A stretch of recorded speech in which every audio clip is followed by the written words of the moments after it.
Hello, my name is Jean Oh, Minkel. hang I'm on, Gene, just a second. uh, Just a second.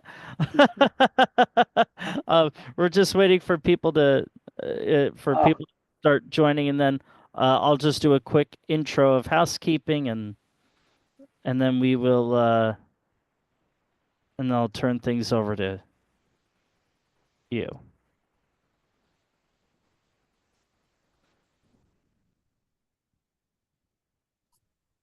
People are still joining us. Okay? I'll keep an eye on that. Yep.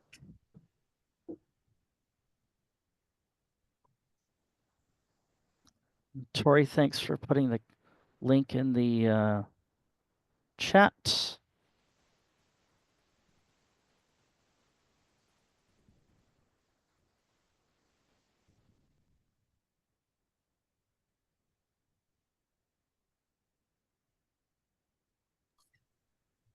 It does look like we've slowed down.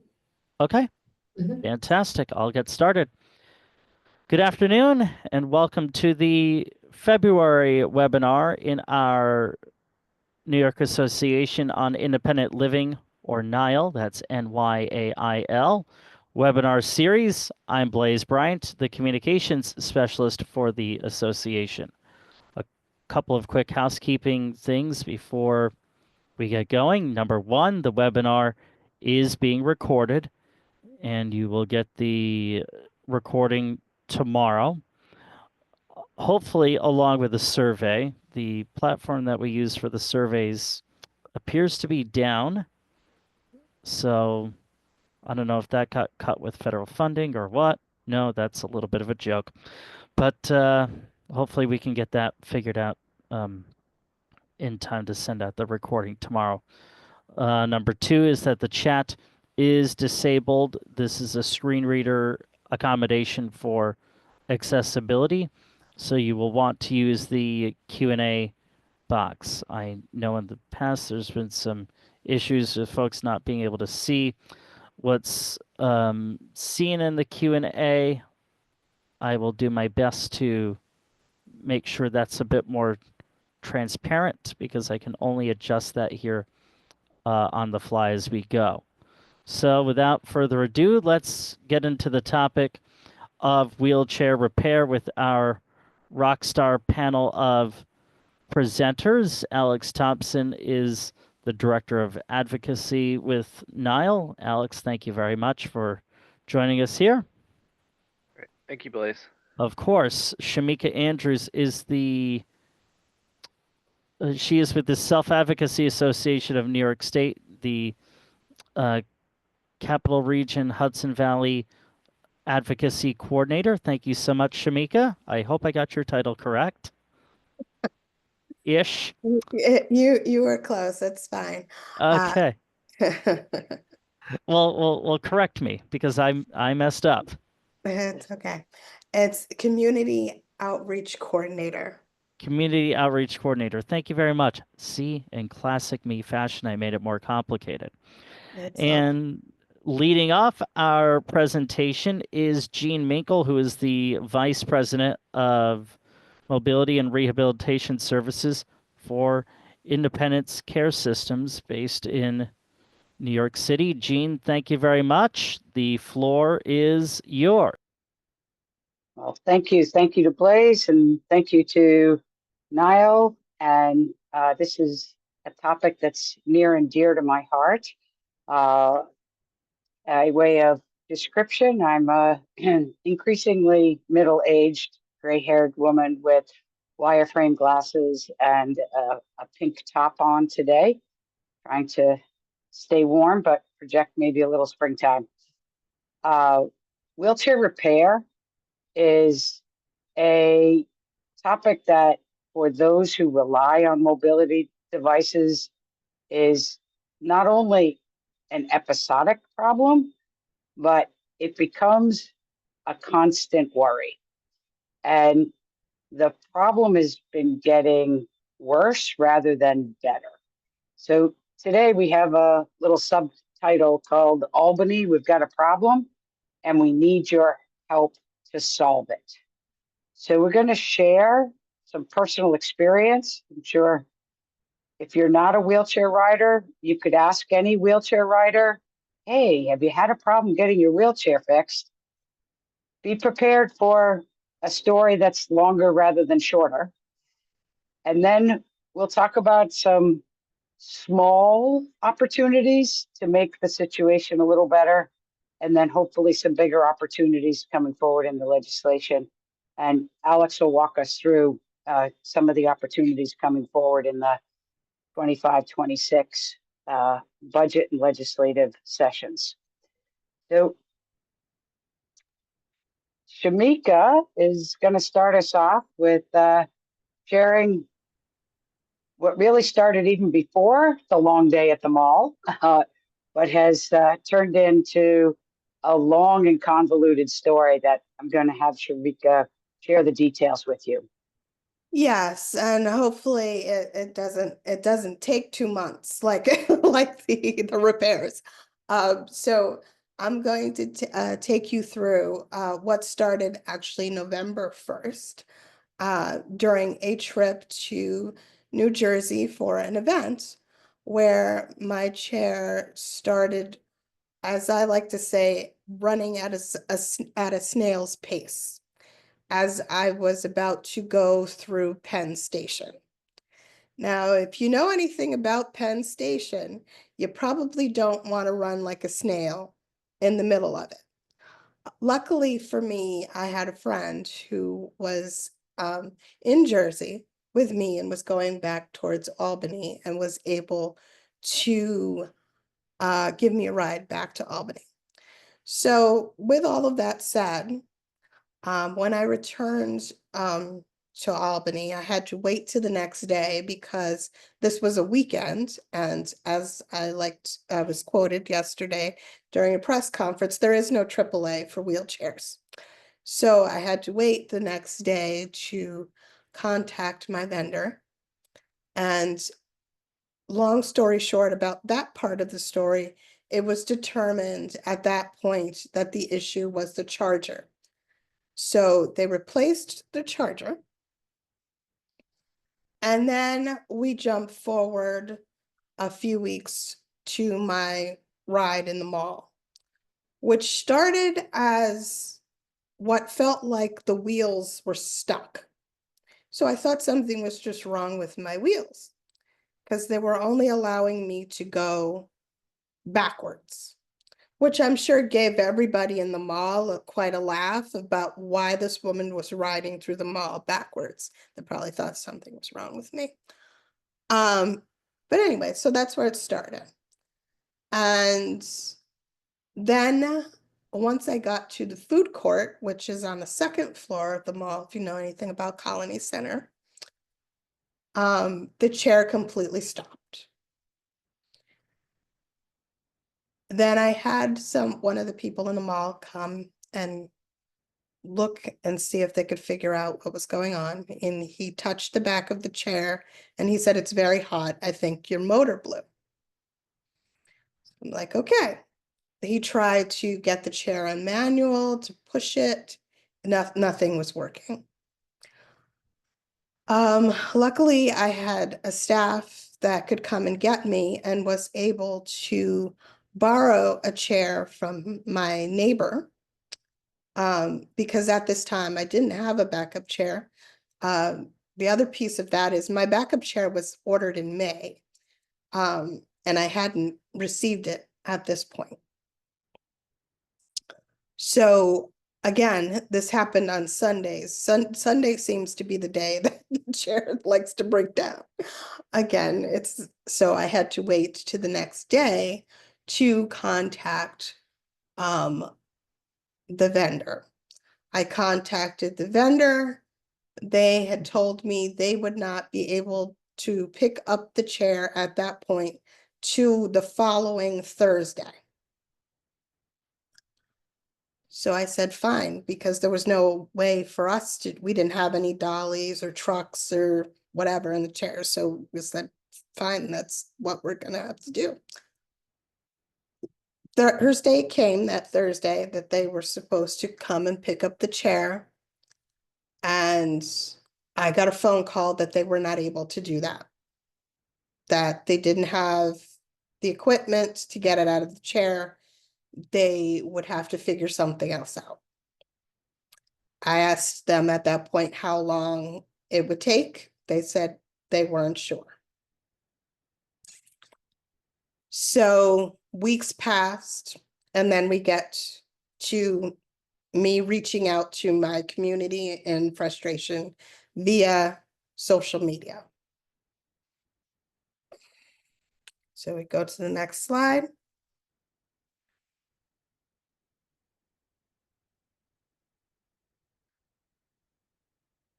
Okay, so I know social media tends to get a bad rap, and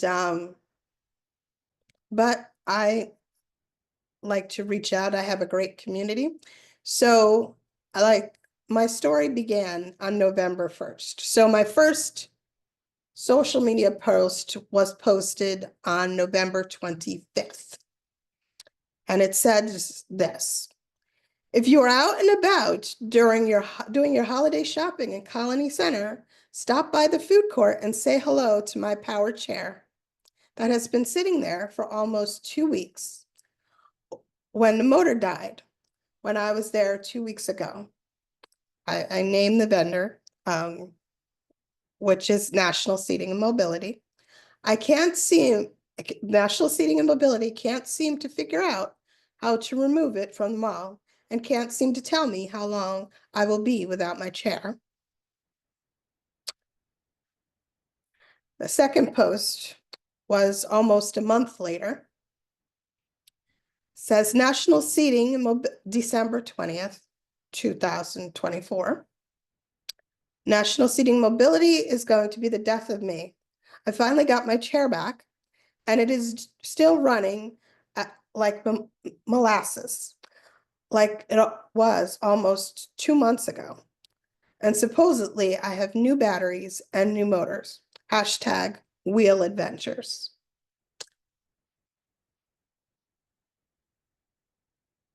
Finally, the last post was December 22nd, 2024. It says, so the hashtag wheel adventures mysteries continue. I actually was able to verify, at least according to the paperwork that I got from the vendor, that my batteries and motor were replaced, but it doesn't explain why my chair is still doing the same thing it was doing 2 months ago. And now a little hourglass has been appearing on the battery screen, which according to Google has to do with the battery life. But that doesn't make any sense either, because it shouldn't be happening if I have new batteries. Sad face.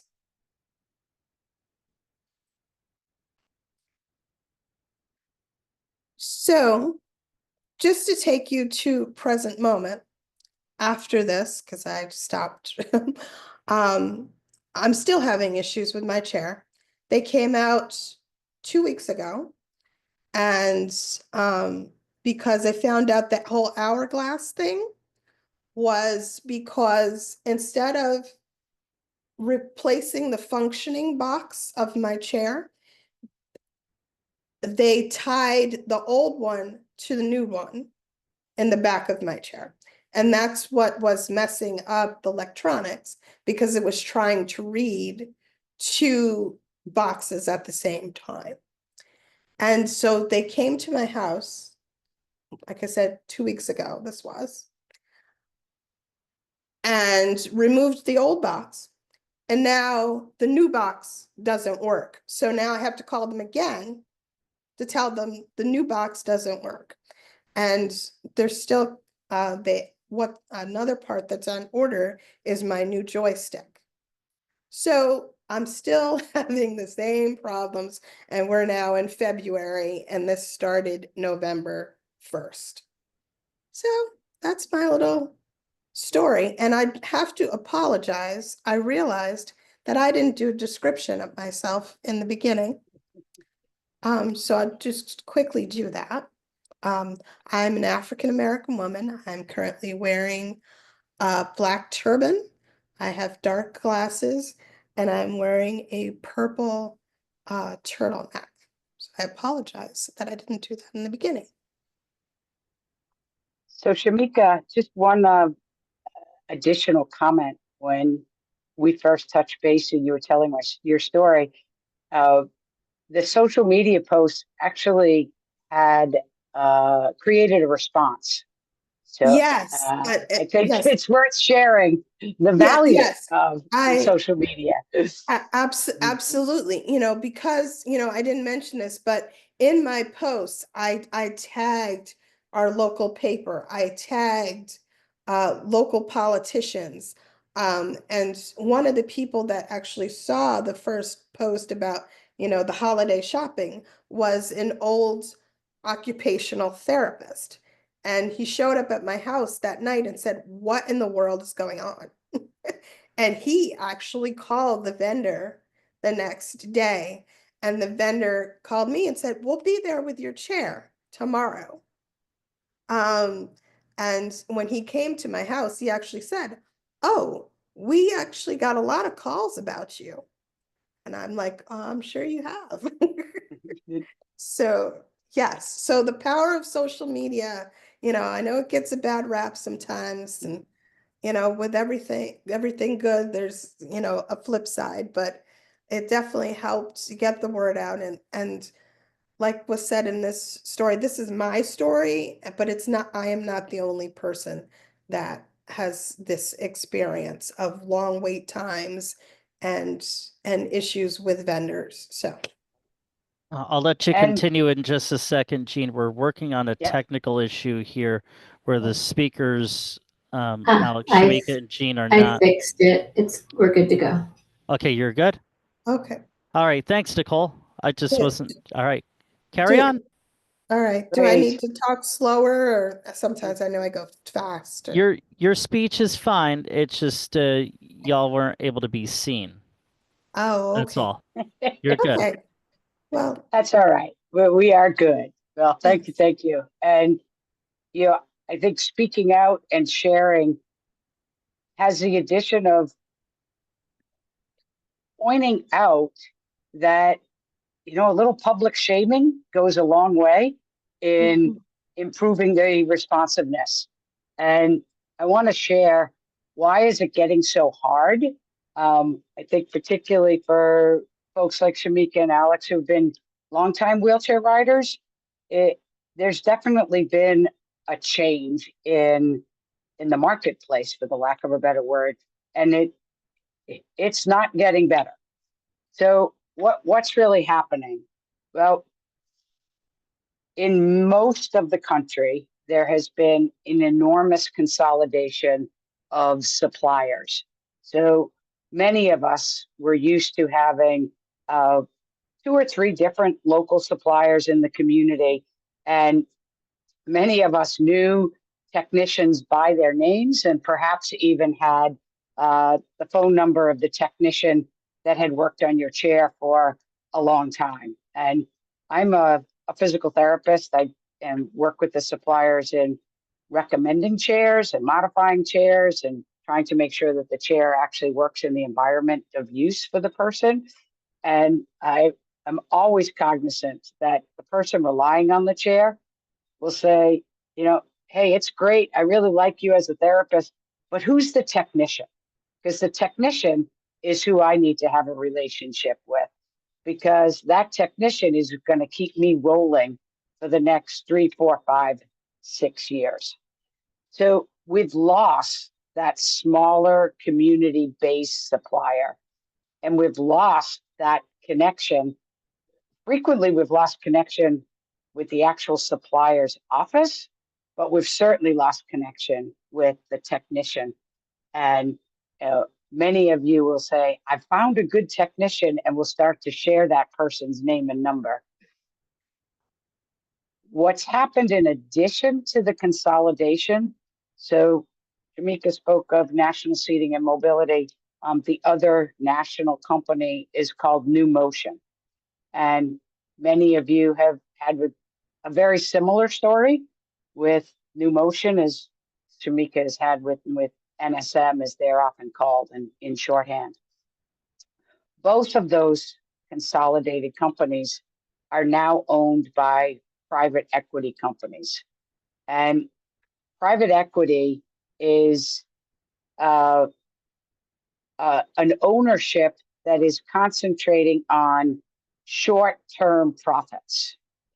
And if you're in the short-term profit world around this complex rehab technology devices, then your focus is on sales.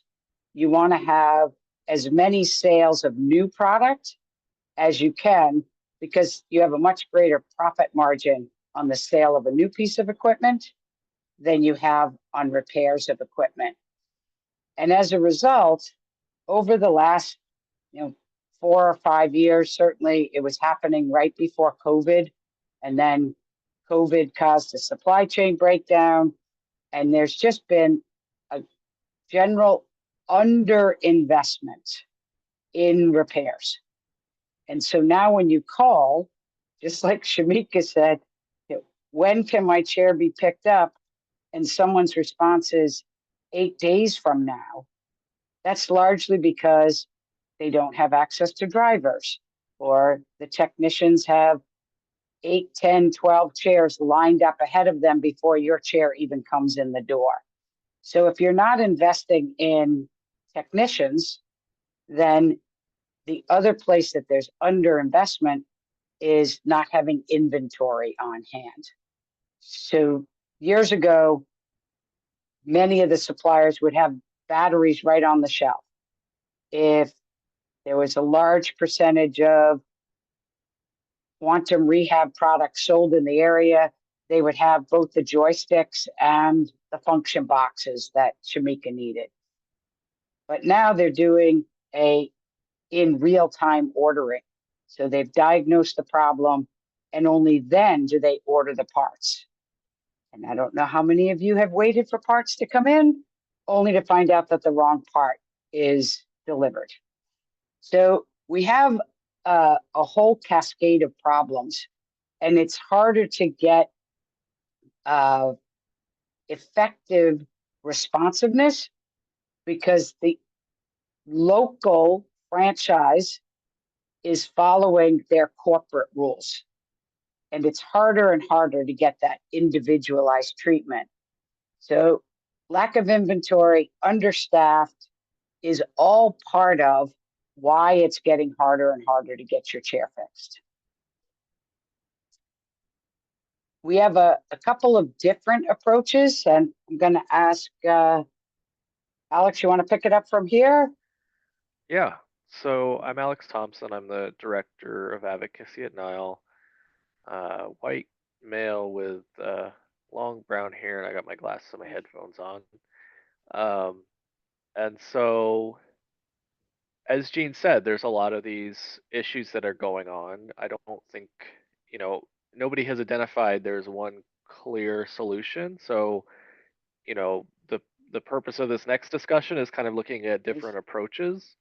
So, the slide is, what is the disability community doing to improve the situation? So we're going to look at different states and different approaches. The first is kind of was kind of a landmark development in Colorado, and in some ways it differs to what has happened more recently.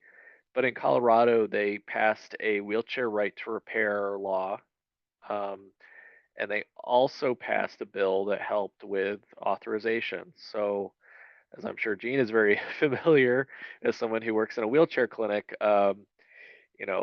there's this whole process of authorizations for insurance, even though somebody already has a chair that they've obviously been approved to use, and it meets their needs. And so there's this whole convoluted process of getting authorization for repair. So in Colorado, they passed these two bills, kind of companion bills. And actually, I think one of the state user magazine mobility. Hey, Alex, we lost your audio for a second. Sorry. Can you just repeat that? Yeah. It cut out. Yeah. So in Colorado, they passed.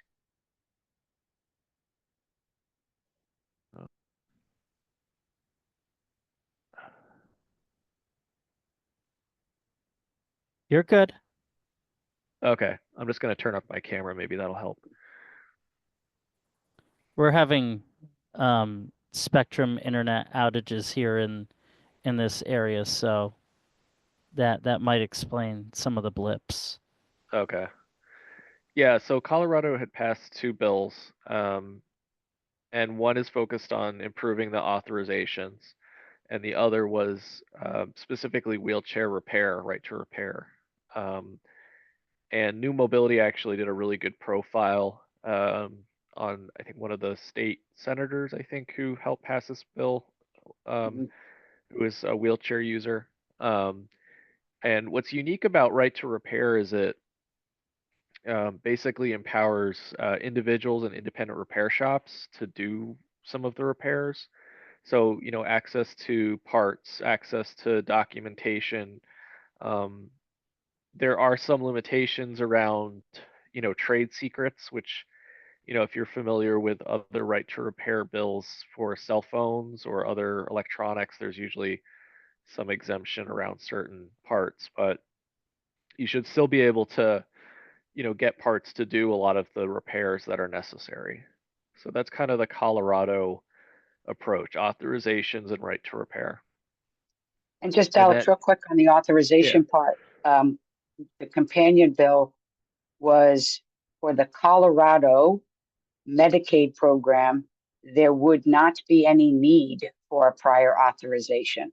So they totally eliminated that step as a means of increasing timeliness. right. And what we've seen in some other states, thanks for bringing that up, Gene, is that some states actually have limits, like dollar amounts, where if the repair is under, say, $500, you don't need the authorization, but if it's over 500, you still have to go through the whole process of authorizations. So, as we look to improving the situation in New York, that's something that we're looking at closely, where people will not have to go through that hassle of having to go through approvals when they've obviously already approved to use their chair, and the repair is obviously determined to be needed. And so looking at the next state, Connecticut. Um, Connecticut is interesting because it's interesting to a lot of us because they created a whole commission, and the commission published a report early in 2024. And it's interesting because the report, there's actually a lot of videos on YouTube as well. So if you want to watch the actual committee hearings, you're welcome to sit through and watch those. You might find those interesting. But the report lays out the concerns of consumers, the Medicaid program in Connecticut. They had staff from their DSS and Department of Health, the private insurers, and then also industry. So if you want to get a really good look at this situation, Connecticut has a lot of resources where you can see, they're identifying issues with how this interacts with private insurance, how it interacts with Medicaid, for example, which a lot of these uh, bills, have a Medicaid component because there are a lot of, folks with disabilities that are on Medicaid. But yeah, the Connecticut report is really helpful in kind of seeing the overall picture. And then from that kind of committee report, they developed a bill that addresses the timeline to repair, um, the um, authorization piece, a lot of these kind of symptoms that we've addressed are in the Connecticut bill. And there's other things that I don't think they directly addressed, but they do talk about. So, if you're from a different state, you could look at that and examine kind of other issues. I know there was like a whole part in their report that talks about using Medicaid transportation if you have a broken chair. Or how do we transport broken chairs to the repair shop? What are the different timelines between in-person repair and repair at home? They look at that, and there's a you can kind of read the arguments as they're evaluating what to include in their bill. So I always direct people to the Connecticut report to get a good sense of what we're looking at in New York and kind of guiding us forward. I don't know. Am I missing anything, Gene, on Connecticut? It's been a while No, since. no, it's, Okay. So, um, Massachusetts. So Massachusetts, I don't believe they've actually passed the law yet, but they have a bill under consideration, and I think they've been trying to pass it the past few sessions. Um, and it's actually called a warranty. I think it's like a wheelchair warranty. Let's see if I can find the exact language. It's the Warranty Protections for Consumers with Disabilities Act. So it expands warranty coverage for all wheelchairs to 2 years, which I'll get back to that because I'll give you a brief overview of wheelchair lemon laws, which are slightly different.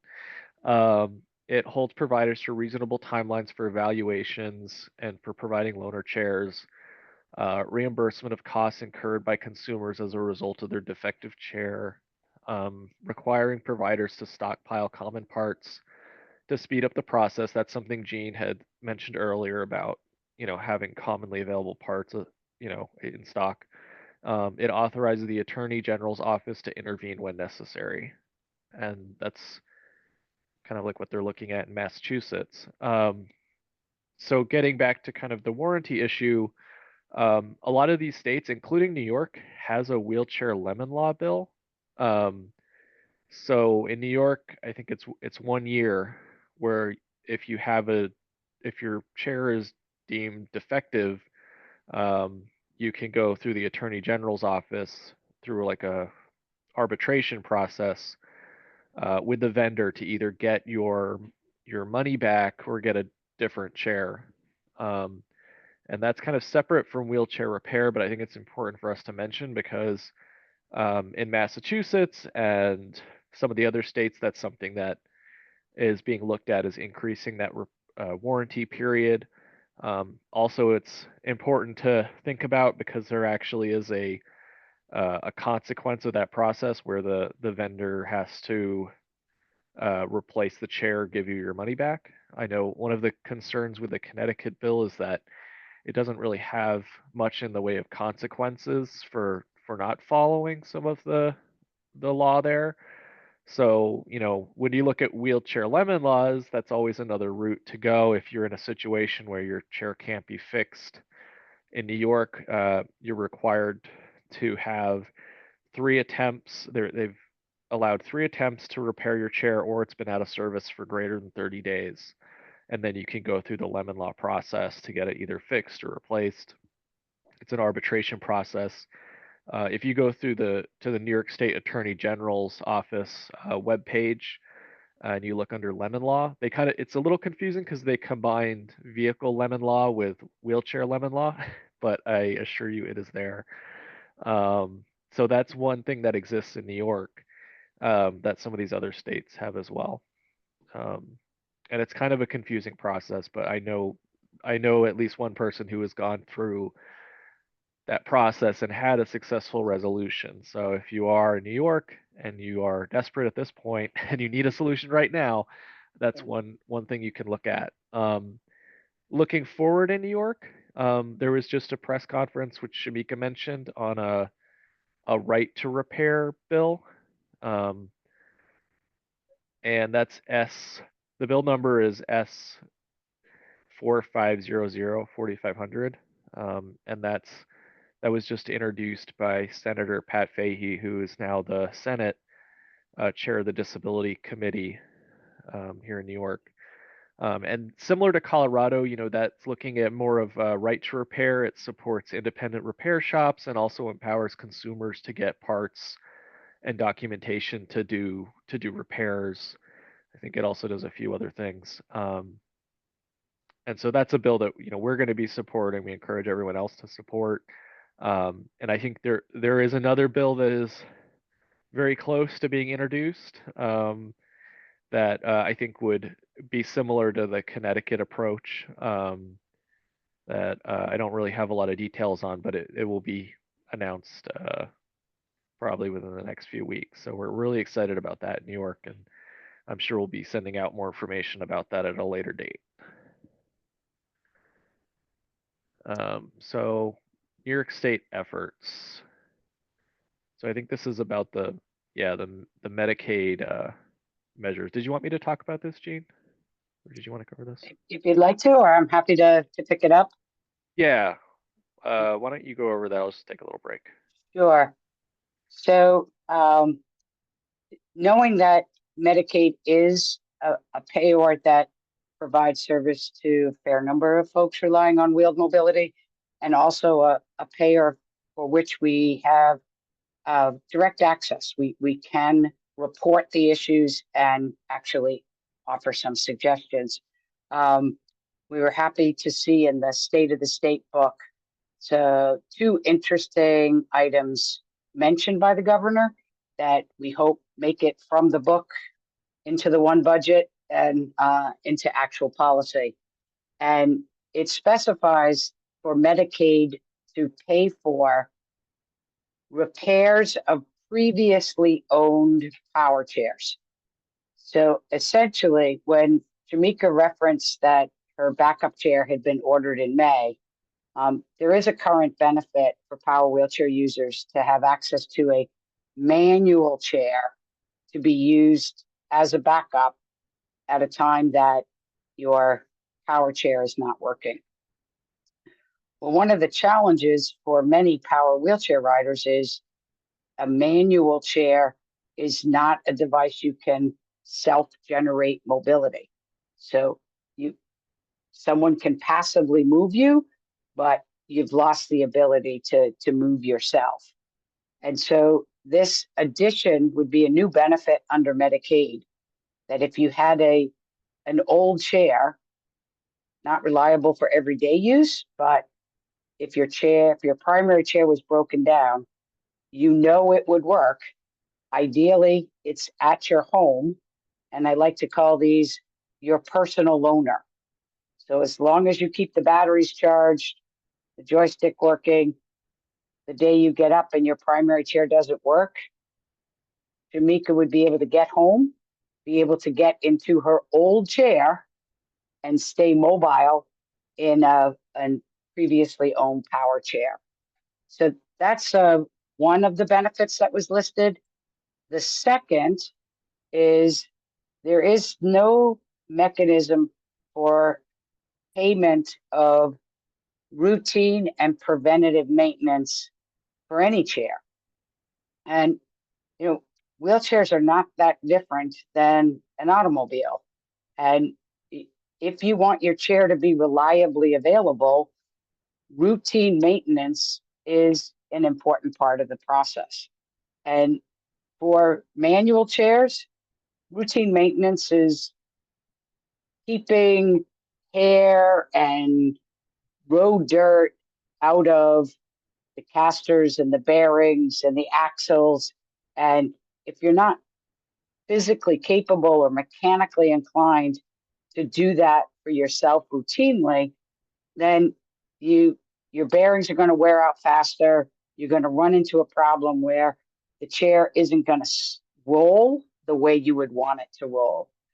But if that was done every 6 months or so, you're much more likely to have an easy way to roll around.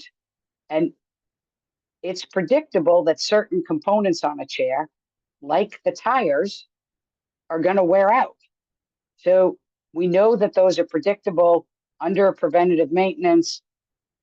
After 18 months, 2 years, those would be automatically replaced.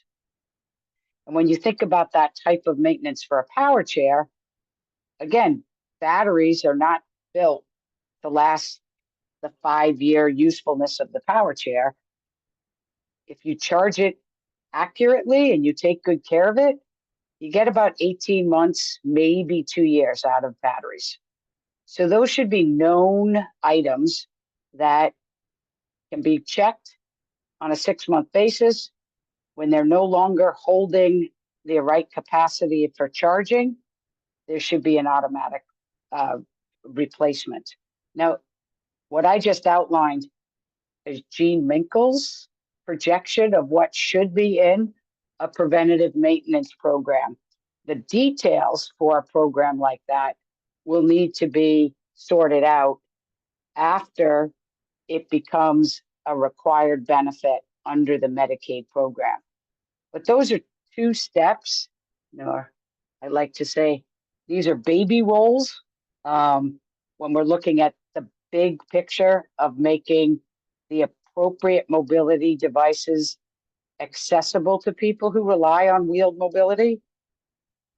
But from a user perspective, knowing you have access to a backup chair, knowing that your payer should be paying for routine maintenance, they're really important steps in providing peace of mind and allowing you to not think about your mobility being jeopardized because something breaks down, and then it could take not 2 or 3 days, not even 2 or 3 weeks, but 2 or 3 months to get something fixed. So these are, as I said, baby rolls, but important steps as we look for broader policy changes like the right to repair and hopefully some longer services. So what are next steps that you can take? Sorry about that. The good news is it was close. I know we had a few people asking about the Connecticut report, Yeah. and I Sure. think there is someone did post a link in the Q&A. I don't know if people are able to use that link, but that looks like that's correct. So here's what we'll do. This is Blaze again here. We're going to put the link to the Connecticut report and the bill. I will include that in the follow-up email that's going to go out tomorrow with the webinar recording link. And Alex, Jean, Shameka, if there are other resources, please send them to me, today or tomorrow morning. And I'll make sure that they're included in the email with the recording. That way everything's just all nice and neatly packaged.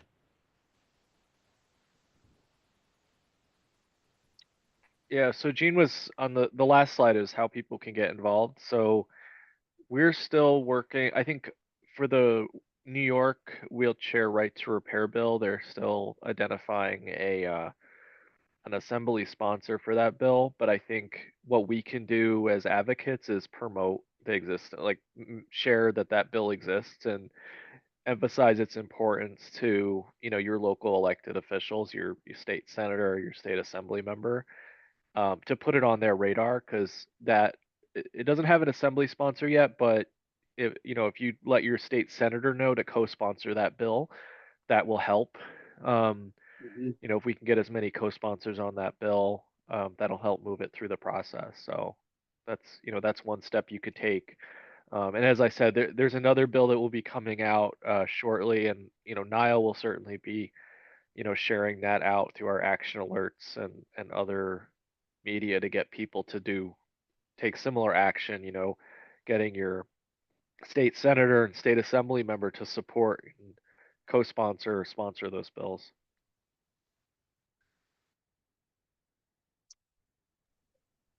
Blaze, do you want to go through some of the questions and answers here, or?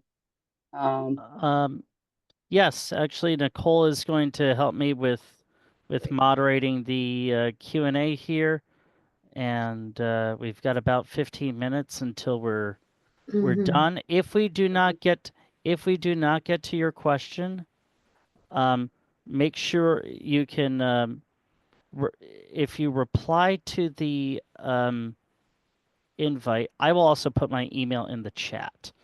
So if we don't get to your question, email it to me, and I will make sure Alex, Jean, and Shameka get it. So Nicole, the floor is yours. Yeah, so we have a comment from Gail. She was saying earlier in our conversation that they were also dealing with a wheelchair part that was no longer made, and they had to call them to find out. They were going to call her back on what they're going to do, and she doesn't have a backup either. So she was relating to our conversation earlier. Then we had a couple of questions on the Connecticut report, which you just answered. Can you repeat the name of the New York State bill? Is Joseph was the question that we're referencing today. Yeah, that's the bill number is S4500, and I believe it's just called the New York State Wheelchair Right to Repair Bill. We'll send out more information though for the follow-up email. And scrolling down, Mariah asks, what should a person do when a change in physical circumstance like increased pain or numbness due to seat no longer being a good fit? To get this fixed, any special way to get around long wait times? I have a backup previous chair, but that seat is also broken. Any advice? So I'll take this one as a clinician. Anytime you have a change in physical condition, or even if you aren't fitting as well into the device that was originally recommended, then that's an opportunity for a reevaluation. And if the basic chair is okay, but the component parts could be changed, we often talk about seating and wheeled mobility. So the seating products, the seat cushion, the back supports, the headrests, the armrests, those can be changed out. And I'd recommend, I can't really address the long wait time, but I find it's much more successful to work with a clinician who has some wheelchair experience. So if there's a wheelchair clinic in your area, reaching out and explaining that you don't need a whole new chair, but you are suffering from increased pain, you're having increased numbness, and the cushion is no longer working, and you need a reevaluation for components to be changed. And then a justification for a change of the product can then be written based on your change of condition. Hope that's helpful. Yeah, she said, yes, I did a re-eval for cushion, but that was a few months and it takes forever. I was approved. I'm in pain every day still. Anyway, to advocate for expedited receipt of the seat cushion is and self-advocacy is so important there, and being your own advocate regarding timelines. Has the letter been written? Has your doctor signed it? Has it been submitted to insurance?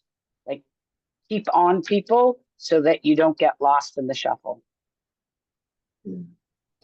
Next question I have is, how would these two measures in the budget book work for dual eligibles who have Medicare as their primary coverage? Does Medicare cover routine maintenance or repairs of previously owned chairs? An awesome question, and you can tell I'm a policy wonk. So for dual eligibles, Medicare neither covers routine maintenance, nor do they cover repair of backup chairs.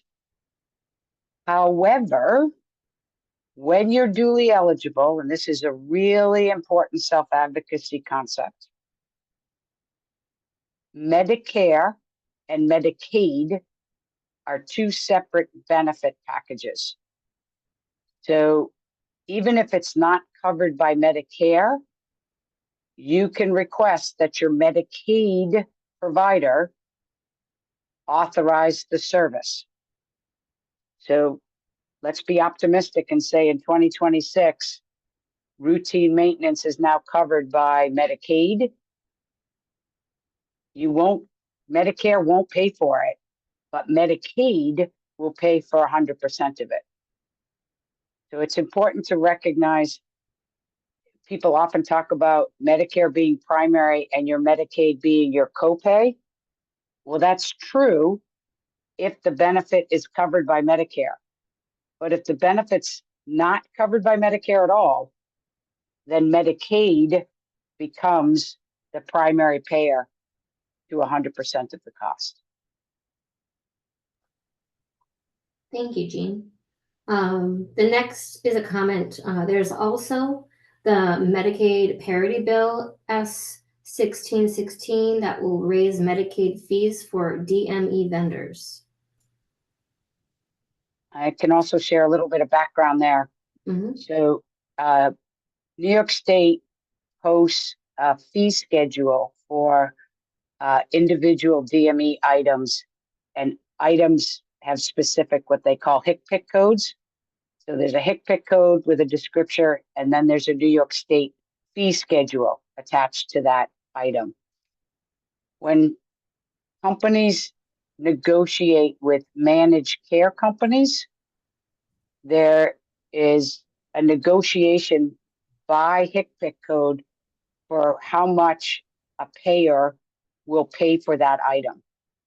And what's happened is several of the managed care companies are now offering fee schedules that are below the Medicaid allowable for that HCPC code. And frequently enough, it's a covered item, but the fee schedule being offered by the managed care company is less than the cost of the item for the DME provider to actually acquire the device. So the DME community is going back and saying there should be basically a floor. You can't go lower than the Medicaid fee schedule. So that's what it won't actually raise the fees. What it'll do is say managed care companies cannot go below the published fee schedule. Thank you. Yeah. Nicole, hey, Jean, Yeah. if you wouldn't Yeah. mind, if, as part of the resources, we were just asked to have a written explanation of what you just talked about with the fee schedule and stuff. If you wouldn't mind just whipping that together and sending it to me, so Sure. so I'm communicating the most accurate info, that'd be No problem. phenomenal, please. Thank you very No much. problem. Carry on. Thanks, Waze. Next question is the preventative maintenance a proposal, or has this been enacted under the OGC wheelchair lemon law? The preventative maintenance is just a proposal. It's the kind of good news is it's on the governor's side, so it doesn't need legislation. It would be a benefit added under the Medicaid program, but it has to get through the budget process. So, and it's separate from the current lemon law that's on that's on the books. Thank you. Next question. If we as wheelchair users are only allowed to get a new equipment every 5 years, minimal purchase time frame, why is there not a greater focus on timely repairs? Our chair or our legs, in most cases, they get to and from doctor's appointments, community engagements, food shopping, and work. Still, the two vendor conglomerate agencies aren't required to keep spare parts on hand. I ask, where is the company's accountability in these situations? And before you answer that, Alex, Jean, or Shameka, we had a similar question that dovetails with this about addressing the real problem of managed care, which I know we don't have the time necessary to fully explain that, but it made sense for me to just dovetail those two together. So take a couple of minutes on that, and then we unfortunately will need to start wrapping up after that. So you've got about 3 minutes. So there is no accountability. Is really the bottom line. For better or for worse, the wheelchair market is what we call a third-party payment system, meaning the end user, by and large, is not the payer. And most often, for a corporation to be held accountable, it's the end user, it's the consumer who says, this isn't meeting my expectation, or I have an expectation that you repair this more quickly. And the consumer has the power of the purse. They can down the street and change carriers or try a different device if they're not satisfied with the one that was purchased. Unfortunately, the payors, in this case, I'm going to say Medicare and Medicaid, have not been good stewards of the needs of people who rely on these chairs. So yes, there is a 5-year life expectancy, but as a payor buying that chair, they have not held the companies accountable for timely repairs. And that's exactly why the consumer audience, why the end users have to report these problems to their legislators, back to the departments of health. And if you're privately insured because your employer pays for your insurance, go to your HR company and report the difficulty you're having with your insurer holding your supplier accountable. You know, what makes me so mad is this always goes back to the end user who's already time poor, is having to fight for everything, is now responsible to holding these corporations responsible for what is really just normal, good business practice. You know, if you were thinking about a car dealership, their service bays are as important as the sales guy up the front. And not only do we not have AAA for wheelchairs, we don't even have adequate technician representation. And that's one of the things that really comes out when you follow the Connecticut work. So part of it is a collective voice to say these are our legs, and we are no longer satisfied that it can take 60 to 90 days to get my chair fixed. All right, go ahead, Gene. Final thought. Just to say that managed care makes it all the more difficult because there's another entity looking to increase the profit, not improve the service. Right. And, hopefully the tax on managed care organizations, that's part of our budget priorities, will help address some of that. We have to leave it there. I know there were some questions that we didn't get to, and apologies for that. Again, feel free to send them to me. My email address is bbyant@ilny.org. I'll make sure our Rockstar panel, Alex Thompson, Gene Minkel, and Shameka Andrews get those questions, or if you think of something after the fact, let me know as well. And they will also be included on the follow-up email, so you can reach out to them directly. And I promise I will get to that tomorrow afternoon. So with that, Alex, Gene, Shameka, thank all three of you very much for being so generous with your time and doing the webinar. And Nicole, thank you for your ASL spotlighting and Q&A monitoring, and of course to you as attendees for taking time out of your day to join us. Be well, stay safe, stay warm, do your best to stay sane with everything going on, and we'll have another webinar for you in March with details to come. So thank you all very much, and have a great rest of the day.